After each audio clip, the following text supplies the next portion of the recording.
My name is Matthew Barton, and I am the curator of recorded sound at the Library of Congress. The song White Christmas was written probably late 1939, early 1940 by Irving Berlin, probably America's greatest songwriter.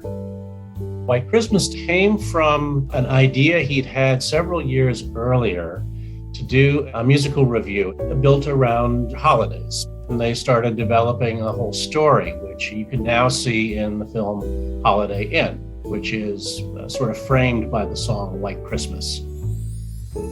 The song itself didn't get much build-up before the film was released.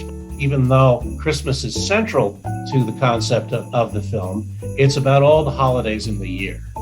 I think the studio saw it as a good one to release in the summer, in the wake of Independence Day celebrations. And given by that time, America was deep in the middle of the war. The movie was a hit from the get-go. It had Bing Crosby, it had Fred Astaire. What's not to like? White Christmas became the obvious hit, even though it was still summer. That was the one that clicked with people. Berlin said he knew it all along. He thought it was the best thing he'd written to that point. It's first heard as a rather melancholy song. Bing Crosby's character is sort of at loose ends. It's Christmas Eve. It's been a very tough time for him. If you see the film, it's very much about the loneliness that he's feeling at the time.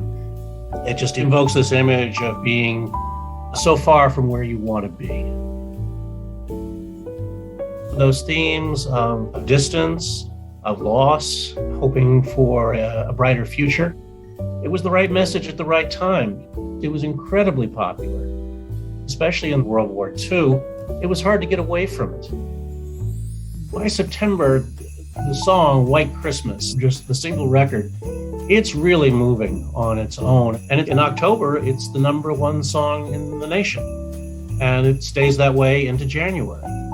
You know, you've got a Christmas song and it's #1 in October. I'm not sure that anyone else has ever accomplished that. At the time that Bing Crosby recorded White Christmas, he was really the biggest star in the country, perhaps in the world. He really was a towering figure and had been for a number of years. I feel that any good music, good records, that there's always a good story behind them. And that's certainly the case with White Christmas. But, you know, for a lot of people, it's just, oh, that song, I love that song. Musical history and any of these other expressions, they tell us a lot about who we are and where we've been. When you get into the story of them, you find that they do reflect a lot of our history. So I think it's good to understand where these things come from, what they were expressing at the time, and think about, why am I still moved by this song?